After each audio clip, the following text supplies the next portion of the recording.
Hi, everybody. It's Professor Mitchell, and today we're going to start Chapter 2 on equations, inequalities, and problem solving. The first section, Section 2.1, is on symbols and sets of numbers. You might find that a lot of the what you hear in this section and in other places in this chapter is review, which is great. I always think that's a good thing to start with at the beginning of the semester. So here's what we're going to be doing in section 2.1. Objective A, define the meaning of these symbols: equals, does not equal, less than, greater than, less than or equal, and greater than or equal. We're going to translate sentences into mathematical statements. And finally, we're going to identify integers, rational numbers, irrational numbers, and real numbers. And this all goes with student learning outcome A, which is to perform mathematical operations on algebraic expressions, including, and actually none of this stuff is included in this section, but we are performing mathematical operations on algebraic expressions, just not rational expressions, radical expressions, complex numbers, and functions. Those will come later. All right, so we're going to start by using a number line to order numbers. A number line, as you know, is a line on which each point is associated with a number. So here we have the set of, starting off with integers, and I'll talk more about integers later. In between each integer, you have a bunch of other numbers, which are called real numbers, like -4.8 and 1.5. All of the numbers to the left of 0 are the negative numbers, and all of the numbers to the right of 0 are positive numbers. 0 is neither negative nor positive. All right, so here are our equality and inequality symbols. First, we have A is equal to B, or A equals B. A is not equal to B, or A does not equal B. A is less than B, A is greater than B, A is less than or equal to B, and A is greater than or equal to B. And I still remember many years later, I don't want to say how many, how my first grade teacher got us to remember how to use these symbols. She said, think of it as an alligator's mouth, and the alligator wants to eat the bigger number. And every time I say that in front of a face-to-face class, I see a few people nodding their heads. They must have had the same teacher I did. Either that or they all explain it the same way. All right. So if you find that helpful, please go ahead and use it. All right, next we have the order property for real numbers. For any two real numbers, A and B, A is less than B if A is to the left of B on the number line. So there's another trick that might help you remember which symbol is which. Less than, to the left of, both start with the letter L. And I think a student pointed this out to me a long time ago. The less than symbol even kind of looks like a letter L. Okay, so A is less than B means A is to the left of B on a number line. A is greater than B, therefore, must mean that A is to the right of B on a number line. Remember that A is less than B means the same thing as B is greater than A. And when we get into solving inequalities, you will see me make use of that fact where I switch the two sides of an inequality, and then I just have to remember to turn the inequality symbol around.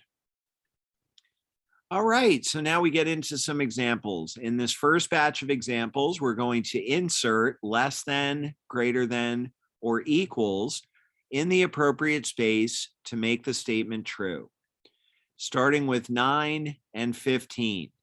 So should that get a less than, a greater than, or an equal sign. And if it helps, just think of the alligator. Which number would the alligator rather eat?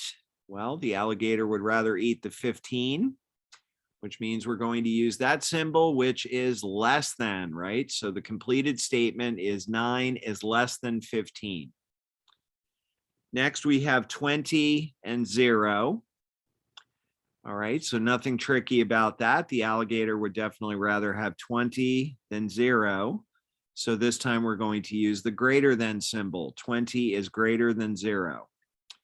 Now, it gets a little trickier when you throw negative numbers into the mix.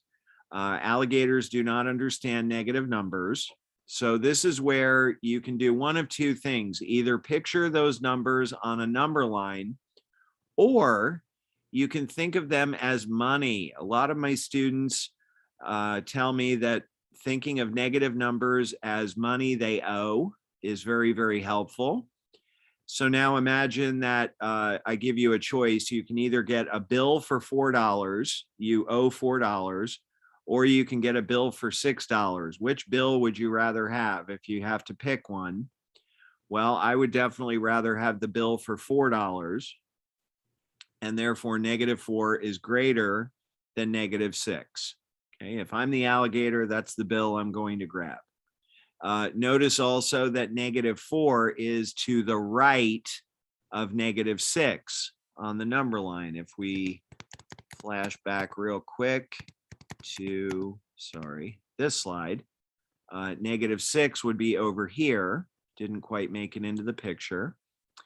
And so that's another way to understand why -4 is greater than -6.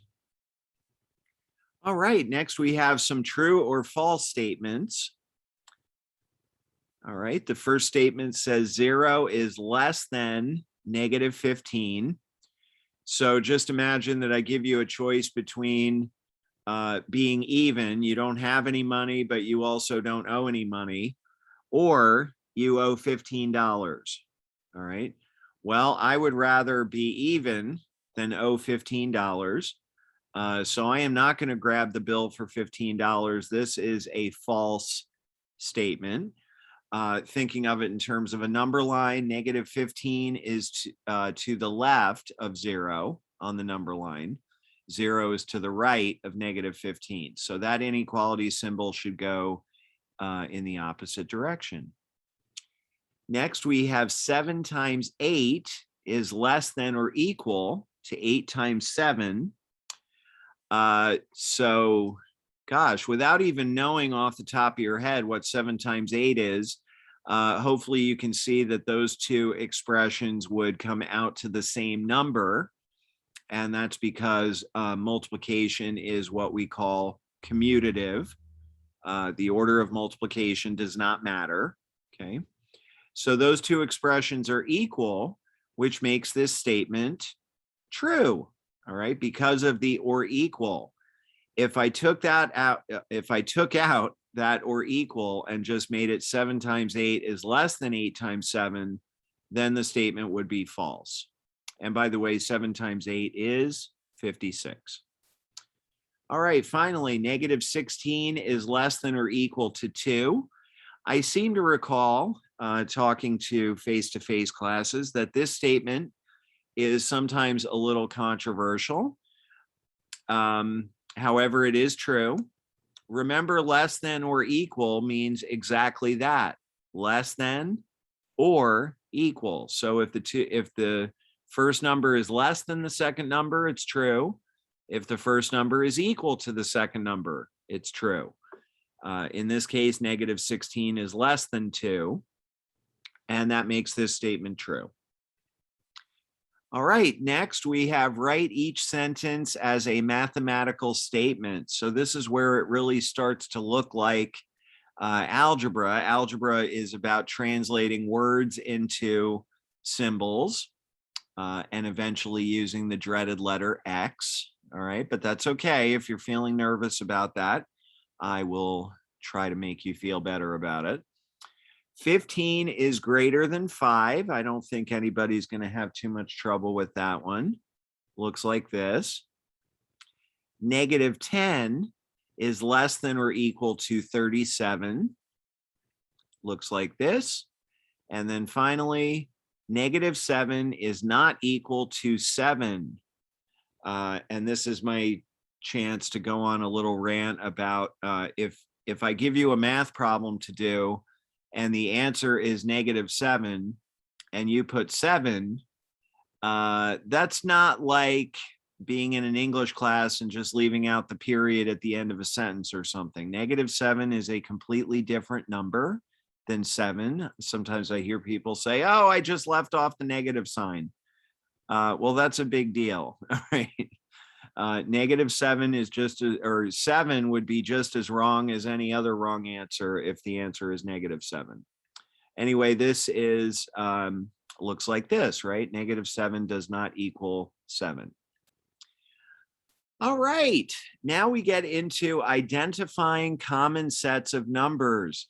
So I always feel, I don't know if guilty is the right word, but whenever we get to a vocabulary section, I recognize that it's a little dry, a little boring, but it is very important because throughout algebra and all later math, we use this terminology. So it's very important to understand what it means. All right, starting with natural numbers. Natural numbers are the first numbers that you were ever introduced to, the numbers that you use to count. And by the way, natural numbers are also called counting numbers. The numbers 1, 2, 3, 4, 5, 6, et cetera, continuing forever. Next, we have whole numbers. The whole numbers are the same as the natural numbers, except that whole numbers also include 0. All right, that is the only difference between natural numbers and whole numbers. Next, we have integers, which I mentioned at the beginning of this section. So once you throw in all the negatives, those major stops on the number line, excuse me, that gives you the set of integers. Okay, now it starts to get a little weird. And by the way, I should mention that as I go down this list, at least for the next couple of stops, the sets of numbers are getting larger. So notice I started with natural numbers. That's the sort of smallest set. I added 0 to get whole numbers. Then I added all of the negatives to get integers. And now I'm going to add a whole bunch more numbers. Rational numbers are the set of all numbers that can be expressed as a quotient of integers with denominator not equal to 0. Okay, so let me slow down and try to say that in English. Remember, quotient means divide. So what we're talking about here are fractions and also decimals that either terminate or repeat. Okay, so by terminating, I mean something like 4.8, negative 1.2, 0.945. Okay, as long as it comes to an end, it's a terminating decimal. Repeating decimals, there are certain fractions that when you write them as a decimal, they repeat a specific pattern forever and ever. Off the top of my head, the first example I can think of is 1/3, 1/3. If you ask your calculator what is 1 divided by 3, it tells you 0.333333333. Fills up the calculator screen. However, it does continue forever. So that is a repeating decimal. Okay. And again, I want to emphasize it has to repeat a specific number or block of numbers. All right. Now, irrational numbers are just like they sound. They are the opposite of rational numbers. Rational numbers are numbers that can be written as a fraction. Irrational numbers cannot be written as a fraction.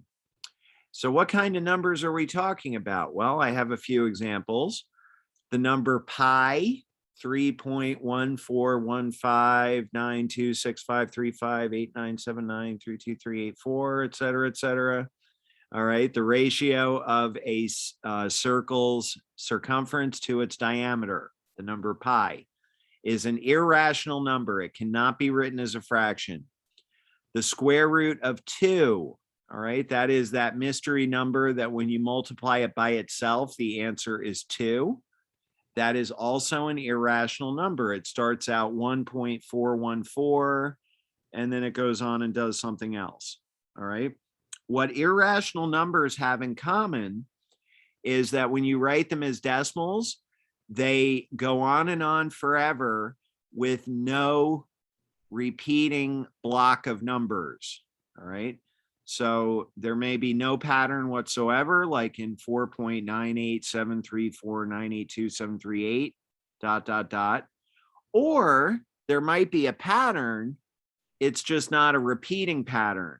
All right, so this one is a favorite of mine, -1.2345678910111121314. It's not repeating any specific block of numbers, and that makes it irrational. And then finally, when you put the rational numbers and the irrational numbers together, you get what are called the real numbers. The real numbers are all of the numbers on the number line. So now I want to show you the relationship among all these sets of numbers in the form of a picture. This is what's called a Venn diagram. So remember I mentioned a little while ago, the natural numbers is the smallest set, and then whole numbers once you throw in 0, integers when you throw in the negatives, rational numbers when you throw in other kinds of fractions. I want to mention something very important. Every integer is also a rational number. You take an integer like -6, it can be written as a fraction. You just write it as -6/1, right? So because you can put any integer over 1, that makes it a rational number, makes it a fraction.